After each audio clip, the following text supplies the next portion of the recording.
సులోచన మనోభావాలకు స్వాగతం.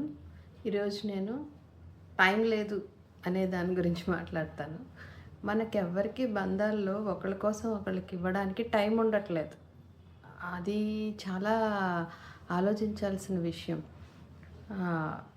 తల్లిదండ్రులు పిల్లలకి టైం ఇవ్వట్లా. తండ్రి ఉద్యోగం, తల్లి టీవీ, వంట, అలా పిల్లలకి టైం ఇవ్వట్లేదు.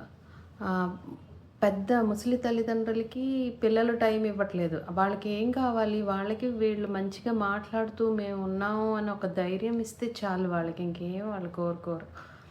అది ఇవ్వడానికి వీళ్ళకి టైం ఉండట్లేదు. పిల్లలకి టీచరుతో మాట్లాడడానికి కూడా భయము, టైం ఉండట్లేదు.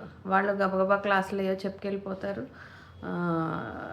వీళ్ళకేమో అర్థం కాకపోయినా ఇది ఉండకపోతే అది ఇబ్బంది. కానీ చాలా స్కూల్స్లో టీచర్స్ మళ్ళీ వాళ్ళని అడగడము, పేరెంట్స్ టీచర్స్ మీటింగ్ పెట్టడము, ఈ ఉద్దేశం దాని గురించే.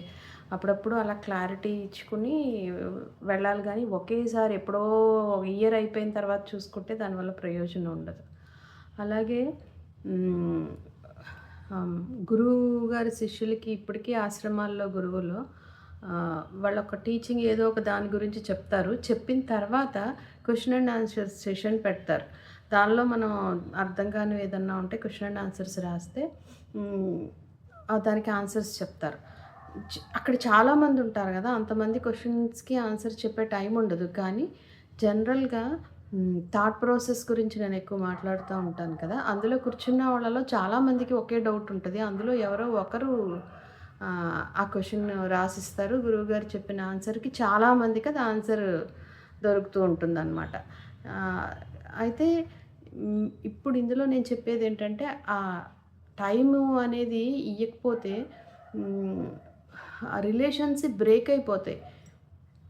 వైఫ్ అండ్ హస్బెండ్ కానీ వాళ్ళ పిల్లలతో కలిపి ఫ్యామిలీతో కానీ కనీసం నెలలో ఒక్క రోజైనా సరే ఫోన్లు బంద్ చేసి పూర్తిగా వాళ్ళతో మాట్లాడితే డిస్టర్బెన్సెస్ ఏం లేకుండా ఎక్కడికన్నా బయటికి వెళ్ళిపోయి మాట్లాడి స్పెండ్ చేస్తే వాళ్ళ పరిస్థితి ఎలా ఉంది, వాళ్ళు ఎలా ఉన్నారు, వాళ్ళు ఏం కోల్పోతున్నారు, వాళ్ళకి మనం ఏం అందివ్వాలి, ఇవన్నీ తెలుస్తాయి.